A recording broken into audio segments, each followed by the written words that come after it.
Hello and welcome to yet another edition of the Narrative Off the Cuff with Elite News and Darryl Blair.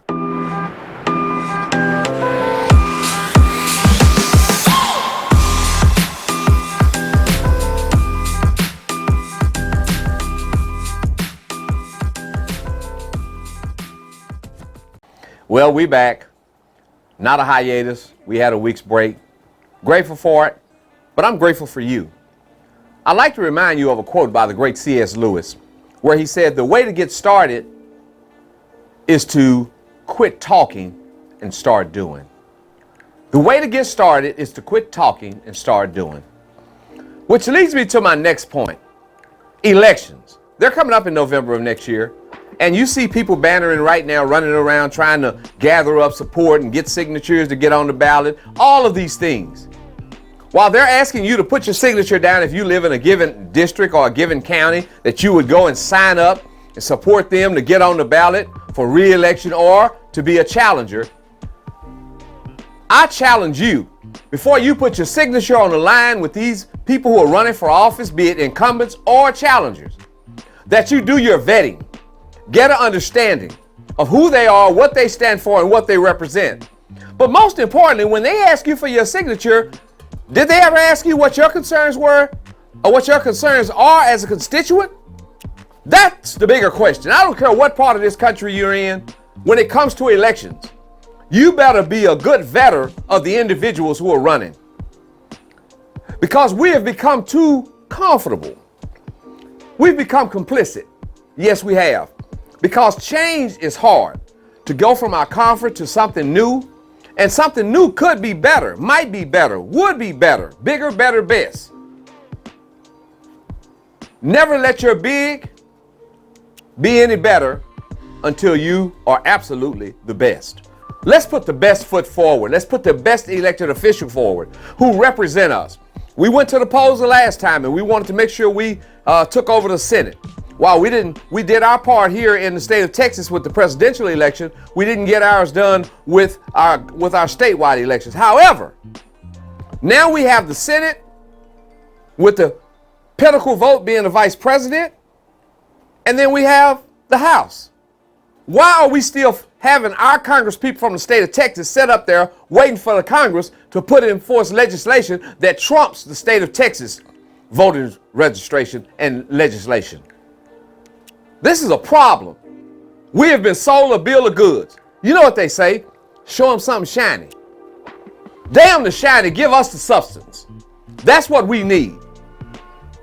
We too long have been very comfortable with just going back to the ballot box and pulling the pulling the punch card for an individual that we are comfortable in seeing there. They're not being effective. Get rid of them. Slide the floor and get them on out the door. I think that we need to do something else with regards to our own. I believe we really, really need to take a look at ourselves inwardly, individually, as persons, and as a person, and then as a people. Juneteenth came and went, and while that was a banner day for me, it's a banner day for me on a number of fronts. While they certified our existence and our rights as human beings, we were validated by being born. And the ultimate validation came with the emancipation. How can you, as a black person, look at me and be let me be clear with you. How can you as a black person, we as black people, be more enamored with a sporting event and entertainment over the substance of our existence and our freedom? I don't get that.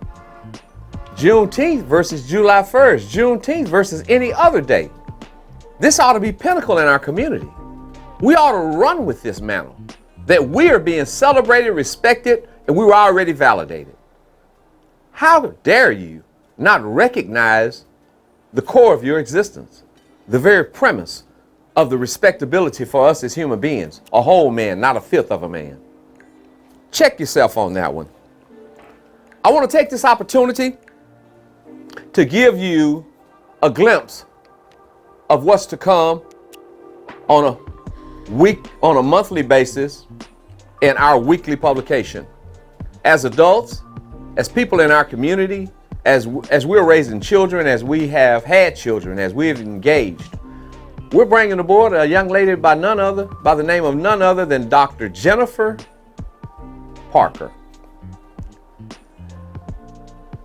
better known as Dr. J, the sexologist, not the basketball player.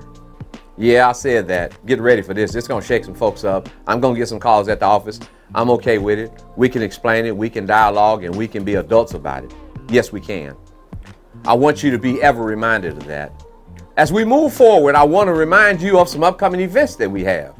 In September, we have that none other than the State Fair Classic back at the Cotton Bowl. Yes, back at the Cotton Bowl. Prairie View Grambling State Fair Classic. Get with it, get ready, get there. That's right. They coming on in. Big Al Wash and ALW Entertainment back at it again. They're doing the thing that they've been doing. They're going to have some great performers out there at halftime, some Cisco's and the whole 9 yards. I want you to come on and get you some. It's going to be a wonderful time. Go find your tickets. Let's come on out there and celebrate. Let's put great numbers in there. Celebrate your emancipation. Celebrate your freedom. Celebrate these HBCUs. Celebrate them and acknowledge their existence and their might in our communities and in our lives. The next thing I want you to do is I really want you to get ready for this one right here. That's right. I want you to get ready for Women of Wisdom. I couldn't say it any better than I could show it to you. So I want you to know it. You see that? 15 beautiful women. Go to EliteNewsDallas.com. Check it out on the website. Pick up a newspaper. Check it out in the publication. But then we have an added component. The grandmother of Juneteenth, none other than Miss Opal Lee. She's getting a Lifetime Achievement Award for being the Wonder Woman of the Women of Wisdom. So when you look at all of these beautiful ladies who are being celebrated, we want you to know that we recognize that we stand on these women's shoulders, that we operate in society, not because we know who they are, but because of what they do. And it's high time that they get acknowledged, recognized, respected, and inducted into the Women of Wisdom Hall of Fame. Yes, that's what we're doing. This is a wonderful time. It's going to be October 22nd. That's a Friday night, 7 p.m. at the Below. With COVID protocols in place, yes, because the numbers are going up, we certainly pray that you get vaccinated, and we want those who are coming to be vaccinated.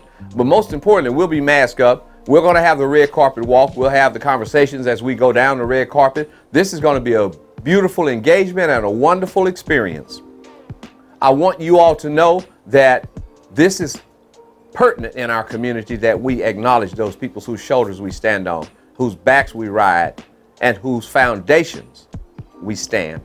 That's absolutely right. Now, I want to take this opportunity to thank some fine people who have been our sponsors. I want to thank John Owens with Owens Media Group. Thank you, John Owens. You've done a beautiful job. I call him J.O. So when you hear me say J.O., you already know. That's what it is. And I want to give my belated condolences and my continued fervent prayers to John Owens and his family in the loss of his mother. I want to be able to recognize Richard Talbert in the loss of his mother, Miss Drusilla. We've had some losses, and I'm certainly in fervent prayer that God gives you sustaining grace and power. We want to thank these sponsors. We want to thank Citywide Development Corporation. Sherman Roberts, thank you so much. Always there for us, and certainly we want to be there for you, what we can do. Thank you, Citywide with Sherman Roberts. We want to thank 1-800 Old School Lawyer. You know who it is. 1-800 Old School Lawyer. He'll get it done. What you want, he got. Go get it. We want to thank Billy Clark for Dallas County Judge. Yeah, he's a supporter here, and we want to thank him and his law firm. Thank you, Billy Clark. We want to thank Judge Ernest White down there at the 194th, as he said. We do it right at the 194th. Thank you, Judge Ernest White. We want to also thank Judge Thomas Jones, Justice of the Peace Judge Thomas Jones. We want to thank Justice of the Peace Judge Mike Jones out there in Grand Prairie. We want to take this opportunity to thank Abounding Prosperities. Thank you, Kirk Myers over there, for the wonderful work you do in our city, and specifically in that community, but in our city and our region at large. Thank you, Kirk Myers at Abounding Prosperities. We want to thank you over there at the Black Alzheimer's Brain Study. Pat Bailey, Black Alzheimer's Brain Study, the University of North Texas, and Health Science Centers. That's what it is. That's right, Health Science Centers. Thank you, Pat Bailey and Associates. We are so grateful for all that you've poured into us and all the attention you give us, whether you're here locally or you're national. I had friends weigh in from as far as North Carolina, Florida, and Virginia, that they get a chance to watch the narrative off the cuff. And they encourage me. And then sometimes they chide me. But most importantly, they engage me. That's the beauty of all of it. And, you know, I'm going to say this in the motto of the Blair Foundation: when one knows better, you do better. When you know better and you do better, you do what? You make it better for the greater good. Having said that, you know what I want you to do until the next time. Get it on your mind. God bless and God keep is our prayer.